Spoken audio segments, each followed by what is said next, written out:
Good morning. It is wet, it is cold, but I'm still out because it's perfect running weather. That's right. Today you're going to join me not on a walk, but on a run. I am in Cornwall for work, so I didn't travel down here legally. But whilst I'm here, I thought, well, there's an abandoned railway. I've got to go visit it. Today, my run was taking me along the old Trenance Valley line. The Great Western Railway branch curved away from the main line between St Austell station and the viaduct. It went along the river valley with a fairly steep gradient to the village of Ruddlemore. This line was freight only, so no passengers would have ever travelled along here. The reason it was built is that just beyond Ruddlemore are massive deposits of china clay. Also known as kaolinite, china clay is used in paper, ceramics, pharmacy, and many other things. The Great Western Railway would take the china clay from the clay pits to the harbours at Par and Foy. The branch line was constructed in the 1910s, but due to World War I, it didn't open until 1920. It closed on the 6th of May 1968. China clay is still transported on the railways, but in quantities far smaller than it used to be. I know whenever I'm talking to you, I'm walking. That is literally just because I don't have one of those funky stabilising things. So if I run, I'll be bouncing up and down and it'll probably make you all seasick. So I'll let you off.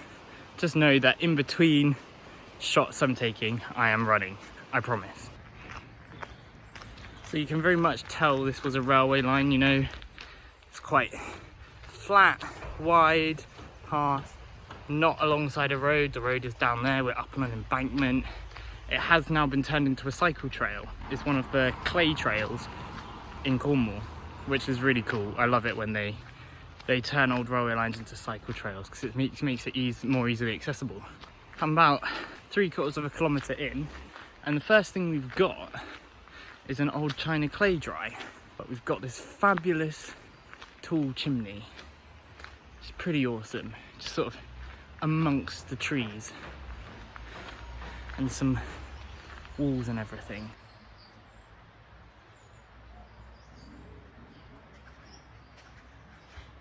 It's sort of like forgotten industry. I love it.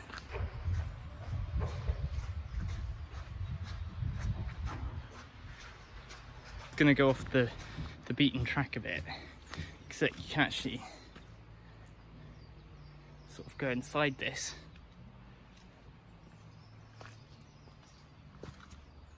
Wow.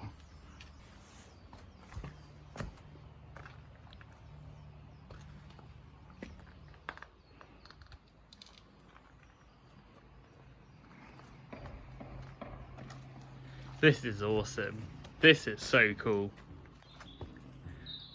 I can't tell you exactly where in this old building, industrial park, china clay dry, you would have been, but it would have been something, and it's so cool.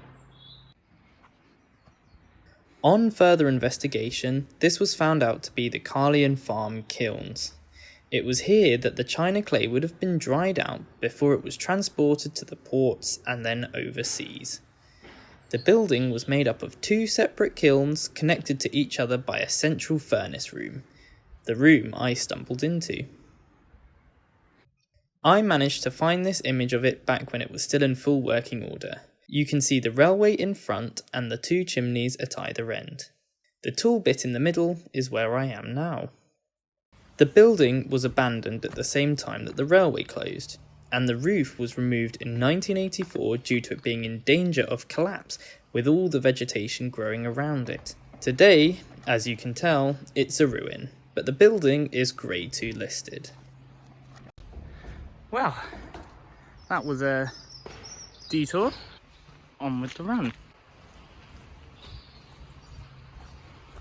There's just so much to film along this short section that literally it's like, is it even a run anymore?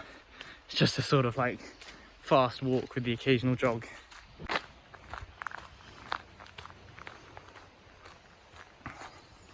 We're beginning to climb, and I don't know whether actually the railway would have done this as well, or whether it would have gone straight on, but there's a sort of builders merchants setting up there, so I kind of imagine it would have gone straight along, but they've diverted the cycle path because they're in the way.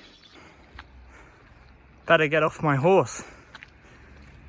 They actually had these blocks for the horse riders to get off at. I assume this must be quite a well-used bridle way then. I love Cornwall so much. If you look at this area on Google Maps, you can see there are still actual china clay pits at work.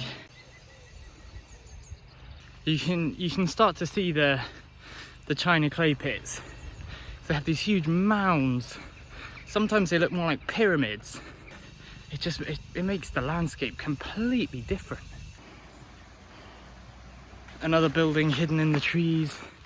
You think, what could that have been back in the day? What is it now? It's all very derelict. Oh yes, look at this.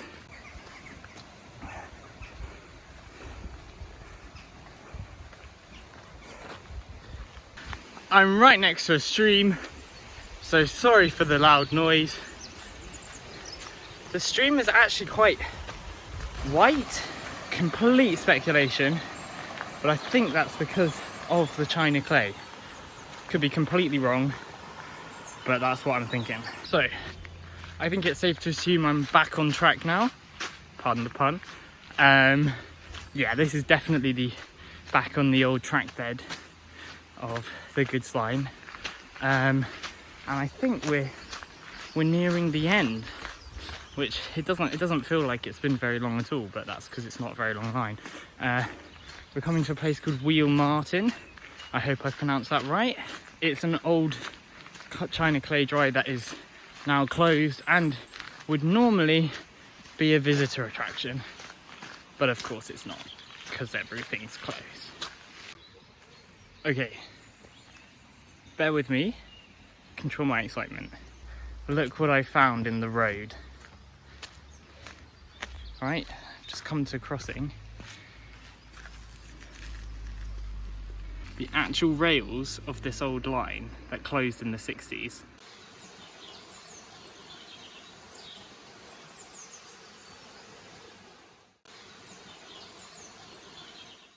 I had no idea that these were here. This is honestly, this is my actual excitement. Real old railway lines used to come down here. This obviously was always a road here, and the railway line would have come across the road, cobbled. It was obviously, when they go and rip the railway up, it's obviously a lot harder to rip it out when it's all cobbled in, so they just left it. I mean, it's not affecting anyone, is it? But that is so cool. Oh, I'm so happy I saw that. It's railway history left there for us to find, and you don't get that in many places. So I am thrilled. That has made this so much better. We love a notice board. Thank you, Ruddlemore Village. So they're explaining that this was an old siding where they used to store the china clay that had come from Wheal, Martyn. They'd come store it in the sidings, and then a train would come along and take it to Par, it says, Par Docks, which makes sense, it's the nearest biggest port. There's actually a photo here. Cool, there's so much cool stuff on this. I just thought, I was like, oh, it'll just be a freight line, it'll be nice little run, might make a 5-minute video about it. So much content.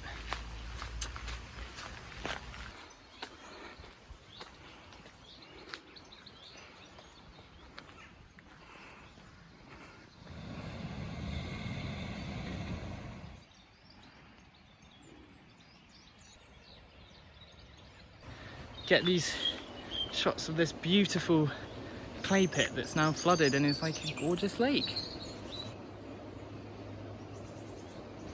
I don't agree with digging up a beautiful landscape just to get what's underneath. I think it's a real shame, and I hate seeing scarred landscapes. But I will say, it is beautiful here. Now they've let it sort of return to nature. It is gorgeous. It's different to what it would have been, but it's really nice. Another great example of a reclaimed China clay pit is the Eden project, where they've actually built these huge biomes. I'm sure you've heard of it, and you can zip wire across the top, which I really want to do. So one day I will do that. Yeah, it's another example of how you can use these huge pits that have scarred the landscape and make them into something nice, rather than just leaving them. And there we are, end of the trail. Now I'm turning around, doing a 180 and running straight back, and I'll be able to run more of it now because I won't have to stop.